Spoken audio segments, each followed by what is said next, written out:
জনাব আনিস আলমগীর, আপনাকে আমাদের অনুষ্ঠানে স্বাগত জানাচ্ছি। ধন্যবাদ আপনাকে।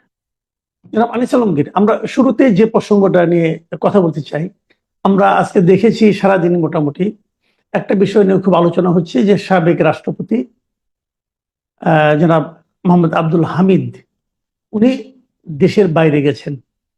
এখন এই দেশের বাইরে যাওয়া নিয়ে নানা কথা। উনি কি পালিয়ে গেলেন, অথবা ওনাকে কেন যেতে দেওয়া হলো, ওনাকে যেতে দেওয়া উচিত হয়েছে কি হয়নি, এই জন্য স্বরাষ্ট্রমন্ত্রীও দেখলাম বেশ ক্ষুব্ধ প্রতিক্রিয়া ব্যক্ত করলেন। এবং দিন শেষে জানতে পারলাম বেশ কয়েকজনকে এই কারণে সাসপেন্ড করা হয়েছে। এই যে পুরো ঘটনাটা, এই ঘটনাটাকে আপনি আসলে কিভাবে দেখছেন? আমি প্রথমত দেখি যে এটা খুবই একটা নর্মাল বিষয় ছিল। নর্মাল এই কারণে বলছি যে একজন ব্যক্তির বিরুদ্ধে মামলা হলে উনি বিদেশি চিকিৎসা নিতে যেতে পারবেন না কেন? উনি একজন বয়স্ক লোক, উনি রাষ্ট্রের আহ ইয়ে ছিলেন, প্রধান ছিলেন, উনি 2-3 বার রাষ্ট্রপতি নির্বাচিত ছিলেন। তারপর ওনার যদি অসুখ হয়, ওনার অসুখটা তো নতুন না, এর ক্ষমতা থাকতে উনি বারবার লট বহন নিয়ে এই এই ধরনের আহ চিকিৎসার জন্য গিয়েছেন। তা এখন তো নিজের পয়সায় যাচ্ছেন, তো তাকে আমার দেওয়ার তো আমি কোনো অন্যায় কিছু মনে করি না। প্রথমত, যে কারো বিরুদ্ধে মামলা হইতে পারে। এখন আপনার বিরুদ্ধে, আমার বিরুদ্ধে মনের সুখে কেউ একজন মামলা করে দিল, করে দিলে যে আমি কি আমার চিকিৎসা নিতে পারবো না? মামলা করেছেন, মামলার বিচার হবে, দেখা যাক কি হয়। এখানে যে মামলাটা করেছে 14ই জানুয়ারিতে, তার বিরুদ্ধে মামলা দায়ের করা হয়েছে, তার মানে কত মাস পরে দেখেন ঘটনার। এবং এই ঘটনার এতদিন পরে যখন আপনি একটা মামলা করেন, সেটাতে তো প্রশ্ন দেখা দেয়। প্রশ্ন এই কারণে দেখা যায় যে উনি 23 সালে রাষ্ট্রপতি থেকে বিদায় নিয়েছে, উনি একটা প্রাইভেট পার্সন হিসেবে লাইফ লিড করছিলেন। সেই জায়গায় তার বিরুদ্ধে এমন একটা মামলা দায়ের করা হয়েছে যেখানে আরো অন্যান্য আসামির মধ্যে আছে আওয়ামী লীগের প্রেসিডেন্ট, সাধারণ সম্পাদক, এবং আওয়ামী লীগ প্রেসিডেন্ট শেখ হাসিনার আহ বোন এবং তার ছেলে মেয়ে। তো এগুলোতে মামলায় যাদেরকে আরো আসামি করা হয়েছে, এগুলাতে বোঝা যায় যে এটা একটা আহ প্রহসনমূলক মামলা। এবং এই ধরনের প্রহসনমূলক মামলার একটাই খারাপ দিক, সেটা হচ্ছে যে জুলাই যে আন্দোলন হলো, যে অভ্যুত্থান হলো, সেই অভ্যুত্থানের আসল লক্ষ্য কিন্তু হারিয়ে যাচ্ছে। এই ধরনের ভুয়া মামলা যদি দেওয়া হয়, জেনুইন মামলা যেগুলো আছে সেগুলো কিন্তু এখন প্রশ্নের মুখোমুখি হবে। তাহলে কি এখন দুইটা ঘটনা হতে পারে। এই আব্দুল হামিদ সাহেব কিশোরগঞ্জে গিয়ে কোনো একজনকে হত্যা করেছে? তা তো করে নাই, কেউ দেখে নাই। কিন্তু আপনি তার বিরুদ্ধে মামলা দিয়ে দিলেন, আর এদিকে অরিজিনালি যারা হত্যা করেছে তারা এখান থেকে আড়াল পেয়ে গেল। ওই ছেলে যাকে মারা হয়েছে, এই মৃত্যু যে হয়েছে সেটা তো মিথ্যা না, কিন্তু তার আসল হত্যাকারী কে সেটা আড়াল হয়ে গেল।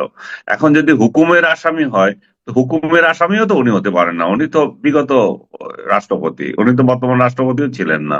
আর হুকুমের আসামি যদি এভাবে হতেই থাকে, ডক্টর ইউনূস যখন বিদায় নিবেন তখন এতগুলো লোক মারা গেল, এই এই আমলেও যেগুলো মারা গেছে, এগুলারও তো হুকুমের আসামি তাকে বানিয়ে ফেলবে লোকজন। কারণ প্রত্যেকটা প্রাণেরই তো মূল্য আছে, তাই না? রাইট। আপনার সন্তান যখন আপনার লাগছে, অন্যের সন্তানও তো আছে। রাজনৈতিক কারণে যে হিংসাত্মক মারামারি হচ্ছে এখন, সেগুলোরই বিচার শুরু হবে।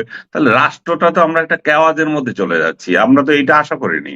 আমাদের তো ডক্টর ইউনূসের কাছে তো এটা প্রত্যাশা ছিল না। আপনি নিশ্চয়ই আজকে খেয়াল করেছেন যে উনি উনি কেন যাচ্ছেন, সেই গেলেন, সেটা নিয়ে এই, আপনি নিজে বলছিলেনও যে স্বরাষ্ট্র উপদেষ্টা বলছেন যে এটা যদি না বিচার করতে পারি তাহলে আমি পদত্যাগ করব।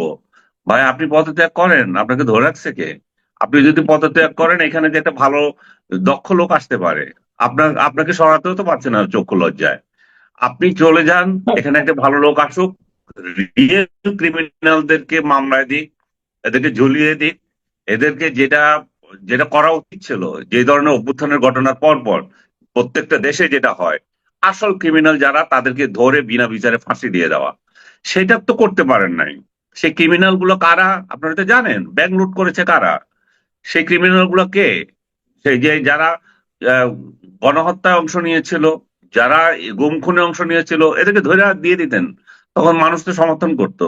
কিন্তু আপনি বিচারের নামে যদি প্রহসনের মেলা বসান, এক একজনের বিরুদ্ধে শত শত মামলা করেন, তাহলে এগুলো নিয়ে তো প্রশ্ন দেখা দেবে, এবং মামলার দ্বারা আপনি সাধারণ নিরীহ লোকদেরকে হয়রানি করছেন, কিংবা নিরীহ নয় এরকম লোকদেরকেও আপনি মামলায় জড়াচ্ছেন এবং টাকা দিয়ে আবার ছেড়ে দিচ্ছেন। তো এই মানে জানেন আপনি সবকিছু, এগুলো কি বলবো। আচ্ছা, আরেকটা কথা আমি বলি আপনাকে এখানে, এটাও আমার কাছে একটু গুরুত্বপূর্ণ মনে হয়েছে যে উনি এই বিদেশে গিয়েছেন চিকিৎসার জন্য। অনেকের আমরা দেখেছি যে গুরুত্বপূর্ণ ব্যক্তি হলে এবং সন্দেহভাজন ব্যক্তি হলে অনেক সময় আমরা দেখি তার বিদেশ যাত্রার উপর নিষেধাজ্ঞা থাকে। হুম। আমার জানা মতে তো ওনার বিদেশ যাত্রার উপর কোনো ধরনের নিষেধাজ্ঞা আরোপ করা হয়নি, না, তাহলে ওনার ছিল না তো। ছিল না।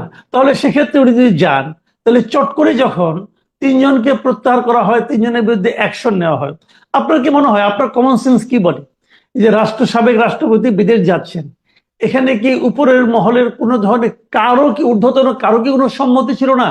কারো কোনো সম্মতি না নিয়ে কি উনি এয়ারপোর্ট পর্যন্ত এসেছেন? এটা কি হয়?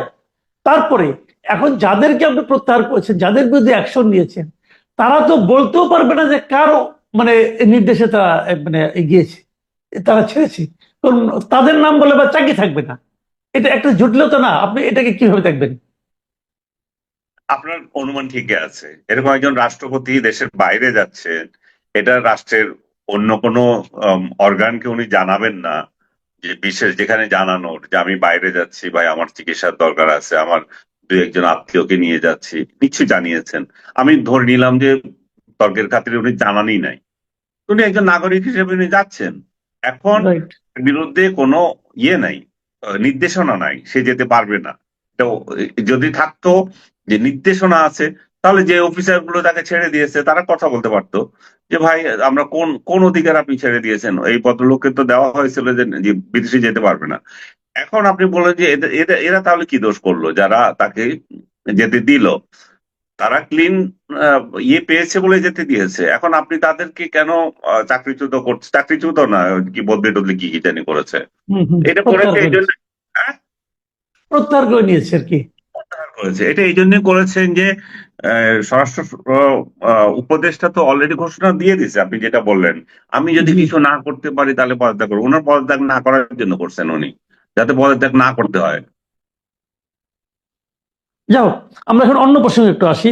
আপনি নিশ্চয়ই জেনেছেন যে আজকে একটা ফেসবুক স্ট্যাটাসে হাসনাত আব্দুল্লাহ, হুম। ছাত্র নেতা এবং এনসিপির একজন নেতা, উনি হুম। ঘোষণা দিয়েছেন যে আওয়ামী লীগের নিষিদ্ধর ব্যাপারে সরকার যদি কোনো সিদ্ধান্ত না হয় তাহলে তারা সরকারের সঙ্গে নেই, এবং এই নিষিদ্ধের দাবিতে তারা যমুনায় মানে প্রধান উপদেষ্টার বাসভবনের সামনে অবস্থান ধর্মঘট করছে।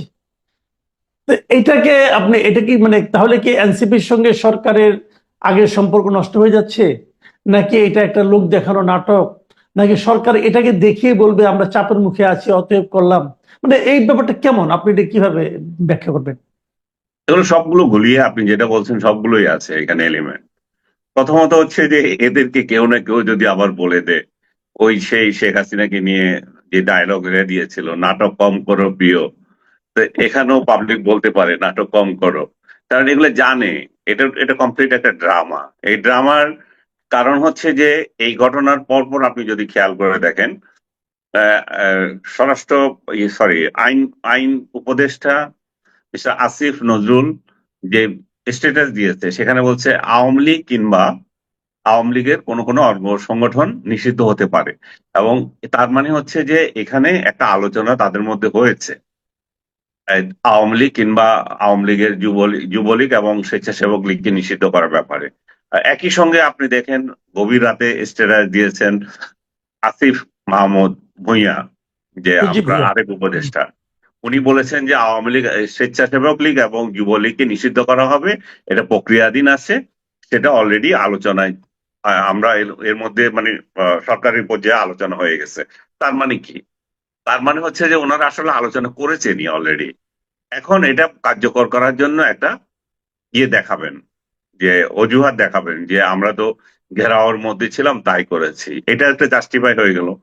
আরেকটা হচ্ছে যে এই সরকারের কিংস পার্টি বলে পরিচিত হয়ে গেছে ইয়ে এনসিপি, এবং এনসিপিও আজকে এনসিপির প্রধান্য স্ট্যাটাস দিয়েছেন এটার বিরুদ্ধে, যে এটা বিচার করতে হবে আওয়ামী লীগের যেগুলো যেগুলো দীর্ঘদিন থেকে বলছিল, স্বৈরাচার আর কি কি জানি, যেগুলো বলে যেভাবে বলে আর কি, নতুন বন্দোবস্ত এটা চলে না, তো সেটা সেই জায়গায়ও একটা ড্রামা এখানে করা, যে একটা মানুষকে বোঝানো যে আমাদের সাথে কিন্তু ডক্টর ইউনূসের একটা বিরাট দূরত্ব তৈরি হয়ে গেছে, উনি আমাদের কথা শুনতেছে না।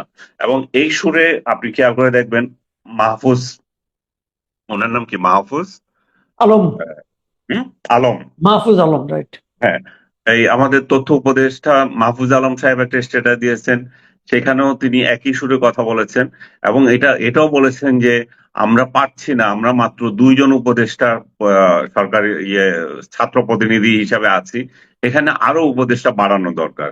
তার মানে হচ্ছে ভিতরে তারা এমন সংগ্রাম করছেন যে এই সরকারের সাথে সংগ্রামী টিকছেন না, সেই জন্য আওয়ামী লীগকে নিষিদ্ধ করা যাচ্ছে না বা অন্যান্য কিছু করা যাচ্ছে না। মোট কথা হচ্ছে যে খুব শিগগিরই আসিফ মাহমুদ যেটা বলেছেন সেটাই সত্য। এবং আহ, আহ, আসিফ ভাই যেটা বলেছেন, আমাদের আহ, নজরুল ভাই, আসিফ নজরুল আসিফ যেটা নজরুল। বলেছেন হুম। এবং আসিফ মাহমুদ যেটা বলেছেন, দুইটাই সত্য। এবং এই দুই সংগঠনকে নিশ্চিত করার জন্য আলাপ হচ্ছে। এবং আসিফ নজরুল একটু বাড়তি বলেছেন যে আওয়ামী লীগকেও করছে, করা মানে আওয়ামী লীগ নামটা জড়িয়ে দিয়েছেন, তার মানে হুম। পরবর্তী স্টেজে আওয়ামী লীগ আসবে, এটাতে কোনো সন্দেহ নাই। আপনি কি মনে করেন যে যদি আওয়ামী লীগকে নিষিদ্ধ করা হয়, হুম। সেটা কি বাংলাদেশের রাজনীতিতে কোনো ইতিবাচক ফল নিয়ে আসবে অথবা কোনো অস্থিরতার জন্ম দিতে পারে?